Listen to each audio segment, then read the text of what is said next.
आज का केस एक आखिरी तस्वीर से शुरू होता है, कत्ल से ठीक पहले की तस्वीर, और उस कैमरे में कैद हुई एक पूरी कहानी से। लेकिन उस कहानी में जाने से पहले दो चीजें जरूरी हैं। पहली, राजा और सोनम की शादी का वो वीडियो जो अब सामने आया है, वो एल्बम जिसे दोनों परिवारों ने बहुत प्यार से शूट कराया था। प्रोफेशनल कैमरामैन, फोटोग्राफर सब बुलाए गए थे।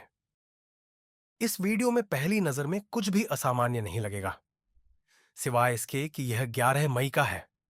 शादी हो चुकी है, 7 फेरे ले जा चुके हैं और विदाई का समय है।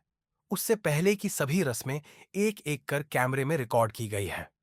चूंकि सोनम अपने परिवार की इकलौती बेटी थी, इसलिए शादी बेहद धूमधाम और लाड प्यार से की गई। वहीं राजा अपने घर का सबसे छोटा बेटा था। उसके दो बड़े भाई पहले ही शादी कर चुके थे। यह परिवार की अंतिम शादी थी, जिसमें दोनों पक्षों ने दिल खोलकर इंतजाम किए। इस वीडियो में विदाई के वक्त सोनम को अपने माता पिता और भाई गोविंद से गले मिलकर रोते हुए देखा जा सकता है। यही गोविंद बाद में सोनम की तलाश में 15 दिन तक मेघालय की खाक छानता रहा। वही गोविंद जिसे सोनम ने 8 और 9 जून की रात गाजीपुर से कॉल कर बताया था कि वह जिंदा है। वही गोविंद जो तब भी, जब राजा का परिवार सोनम से घृणा कर रहा था, राजा की मां से गले लगकर रोया था। लेकिन उस वक्त वीडियो में उसकी बहन की विदाई हो रही थी और वह उससे गले लगकर विदा ले रहा था। इन दृश्यों को देखकर विश्वास करना कठिन हो जाता है कि सब कुछ सामान्य नहीं था। परंतु सच्चाई यह है कि 1 मई को ही सोनम ने राजा को मारने की योजना बना ली थी, जबकि शादी 11 मई को हुई थी। यानी जब कैमरा ऑन था, मंगलसूत्र पहनाया जा रहा था, मेहमान मौजूद थे, दुल्हन सजी थी, तब भी सोनम के मन में हत्या की योजना तैयार थी। अब जब आप इस वीडियो को उसी दृष्टिकोण से देखेंगे, तो पूरा दृश्य ही बदल जाएगा। दुल्हन बनी सोनम कैमरे की ओर अलग अलग पोज में हंसती दिखाई देती है। फिर विदाई के समय रोती है, जैसे हर दुल्हन करती है। पर उसके मन में यह भी था कि वह जिस घर जा रही है, वहीं पर कत्ल करना है। यही कारण है कि अब यह शादी का वीडियो और उसके पीछे की कहानी पूरी तरह से अलग अर्थ देने लगती है। अब दिखाते हैं दूसरी तस्वीर, 12 दिन बाद की। 11 मई को विदाई का वीडियो था और अब सामने आया है 23 मई का वीडियो। इस बार सोनम दुल्हन के लिबास में नहीं, बल्कि सफेद शर्ट और काले ट्राउजर्स में नजर आती है। यह वीडियो 23 मई सुबह 9:45 का है। वही दिन जिस दिन राजा की हत्या हुई। यह स्थान है नौगरियाट, चेरापूंजी का क्षेत्र। एक ट्रैकिंग रूट जहां 3000 सीढ़ियों की चढ़ाई और फिर वापसी का रास्ता है। इसे 3 घंटे की ट्रैकिंग मानकर दोनों सुबह ही निकल पड़े। वहीं एक YouTuber Devendra double decker route bridge को शूट करने आया था। उसका कैमरा रिकॉर्डिंग मोड में था। नीचे लौटते समय देवेंद्र के कैमरे में अचानक सोनम और राजा कैद हो गए। उस वक्त उन्हें अंदाजा भी नहीं था कि जिनका वीडियो बन रहा है, वो कत्ल से ठीक पहले की अंतिम तस्वीर है। वीडियो में आगे चल रही है सोनम, सफेद शर्ट, काले ट्राउजर्स, एक स्लिम बैग और हाथ में ट्रैकिंग स्टिक के साथ। उसके पीछे राजा बनियान, काले ट्राउजर्स, कंधे पर कपड़े लटकाए हुए और हाथ में पानी की बोतल ली।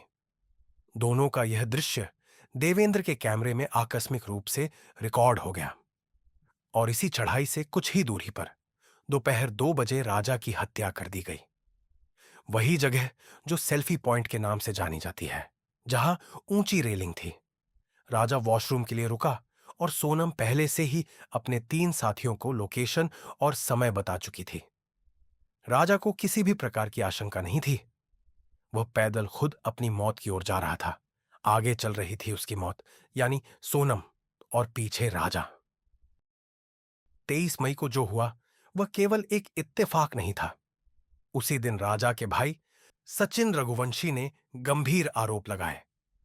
उन्होंने कहा कि जब दोनों लापता हुए तो सोनम के माता पिता का व्यवहार असामान्य था। वे कई तांत्रिकों के पास गए और विचित्र अनुष्ठान कराए। सचिन का आरोप था कि यह सिर्फ एक प्रेम संबंध का मामला नहीं, बल्कि तंत्र मंत्र से जुड़ा भी है। उनका दावा था कि सोनम ने अपने पिता की जान बचाने के लिए किसी तांत्रिक के कहने पर राजा की बलि दी। उन्होंने यह भी कहा कि जब दोनों लापता थे तो सोनम के परिवार ने केवल सोनम की उल्टी तस्वीर लगाई, राजा की नहीं। ऐसा क्यों किया गया? राजा के परिवार को संदेह है कि सोनम की मां भी इस साजिश में शामिल है और पुलिस को इस एंगल से भी जांच करनी चाहिए।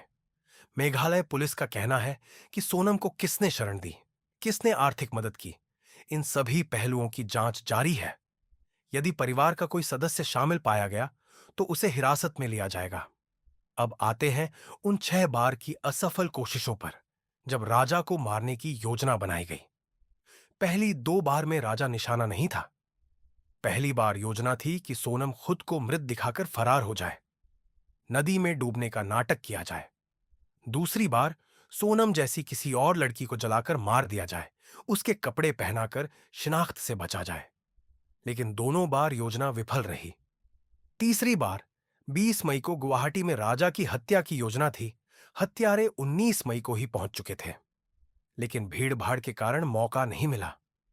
चौथी कोशिश 21 मई को मेघालय में की गई, लेकिन यह भी नाकाम रही। पांचवी कोशिश 22 मई को हुई, लेकिन खराब मौसम और भीड़ की वजह से फिर से विफल। और अंत में आई छठी और निर्णायक कोशिश 23 मई की दोपहर। सोनम ने राजा को सेल्फी पॉइंट तक ले जाकर उसकी हत्या करवा दी और यह पूरी वारदात अनजाने में कैमरे में रिकॉर्ड हो गई। वीडियो में आप देख सकते हैं सोनम एक आम लड़की की तरह ट्रैकिंग स्टिक लेकर चल रही है और राजा उसके पीछे। उसे बिल्कुल भी अंदाजा नहीं कि जो साथ चल रही है वही उसकी मौत की वजह बनेगी। इसीलिए कहा जाता है, हर वीडियो, हर मुस्कान, हर विदाई का आंसू, इन पर आंख मूंद कर भरोसा मत कीजिए। ये कैमरे की वो तस्वीरें होती हैं जो कई बार झूठ भी बोलती हैं। आज का केस यहीं समाप्त होता है। तो चलिए आज के लिए अलविदा कहते हैं। कल फिर मिलेंगे एक नए केस के साथ। तब तक के लिए नमस्कार और ध्यान रखिए।